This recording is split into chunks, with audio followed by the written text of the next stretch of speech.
Adrenaline Radio. My name is Fred Blanchard, host of Adrenaline Motorsports on 1680 AM on your dial.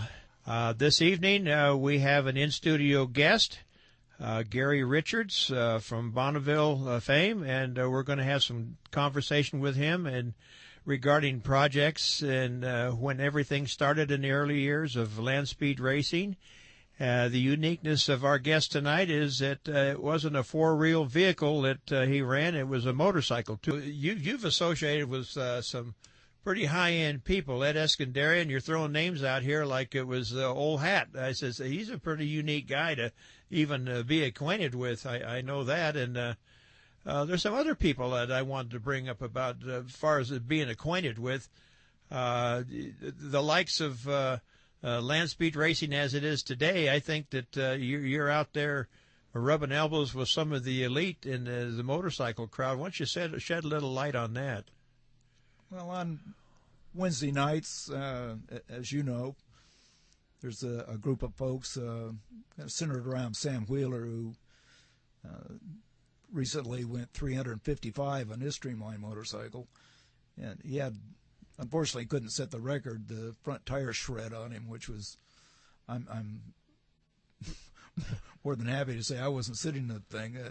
Talking about land speed racing and the fact that he's involved now with a motorcycle that ran 355 miles an hour. Gary, why don't you talk a little bit about that achievement and the fact who was around that bike and where all this stuff has come from and what are the features on that bike that make it quite unique. Why don't you shed some light on that, Gary? Okay, well, that project, Sam started, this is his third Streamliner. I believe this one's probably 12 years old. He initially designed the thing. He's quite knowledgeable aerodynamically.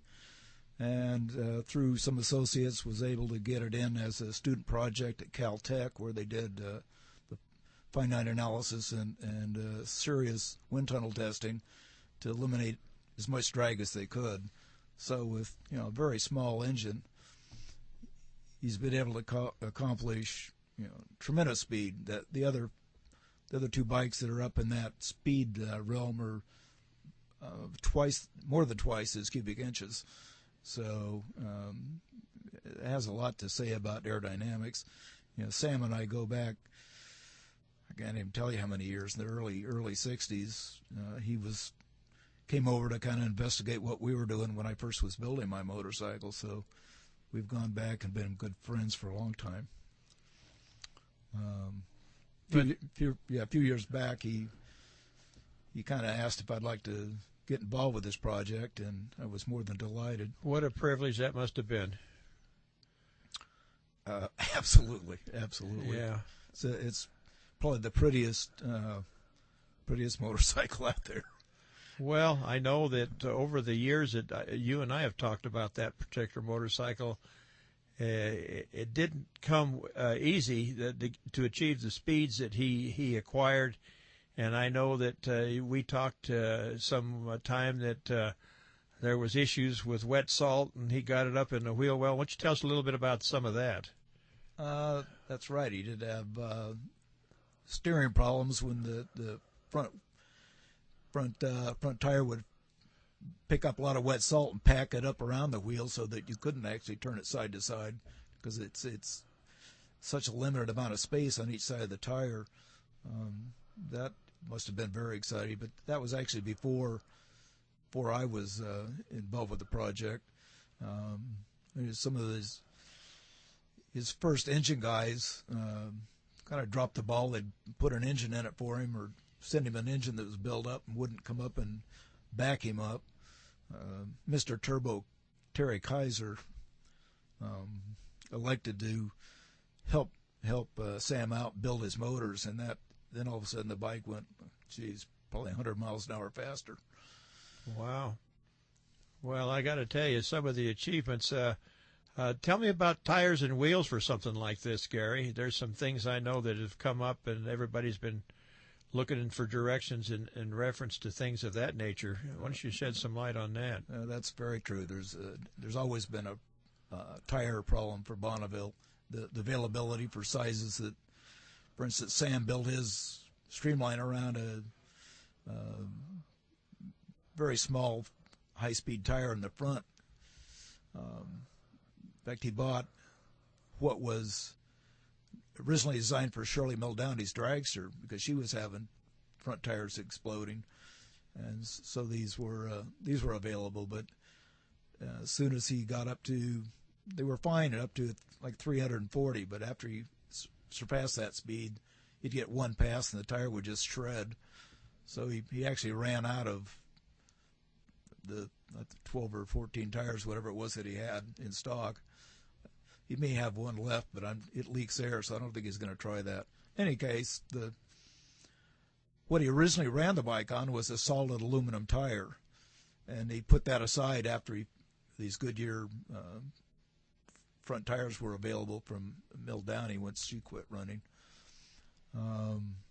So the tires have always been a big issue, especially for motorcycles, and now you're saying he's gone to an aluminum wheel? Now he's back to not the original design, but crowned more the shape of the Goodyear tire, and then he had to put some radial grooves in it so it would have side bite.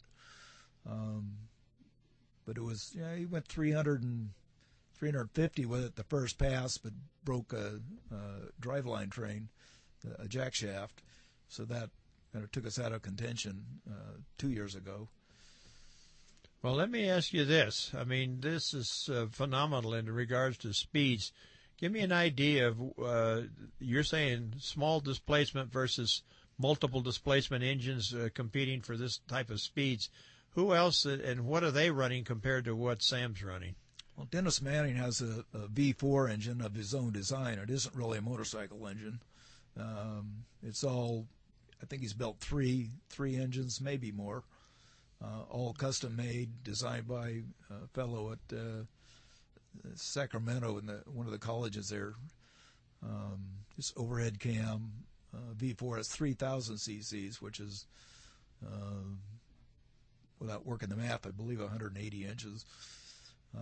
But that's not a motorcycle that we know of. I mean, that's not out of a framework that we're familiar with. This is all actually a custom vehicle that's driven in two wheels is what we're looking at and here. That's true. It isn't. If we were running AMA, he wouldn't be allowed to run that because it isn't a factory-produced motorcycle engine. He contests that yes, it is. He's building it just for land speed record motorcycles, so he can say, yes, it is a motorcycle engine because that's what he designed it for. And then the other fast guy would be the Active crew, Rocky Robinson driving that bike. And he has two of the 1,300cc Hayabusas, turbocharged. He went 360 miles an hour, I believe, which is not that much faster when you have two engines, of course. Two engines, more than twice the engine capacity. Now, who makes the Hayabusa? That's who is that? I'm drawing a blank here. One of those guys out there, huh? Yeah, one of those Okay. Japanese companies. Okay. Suzuki, I'm pretty certain. Okay. Another mystery solved here. Another mystery All right. solved. But the engine that Sam Wheeler's running, what is this? That's an early Kawasaki engine, and it's not even one of their newer motors, but it's very, very strong motor, very durable. I'm not sure, they haven't even boosted the boost way up on the thing yet, so they can get another 100 or so horsepower out of it if and when they need it.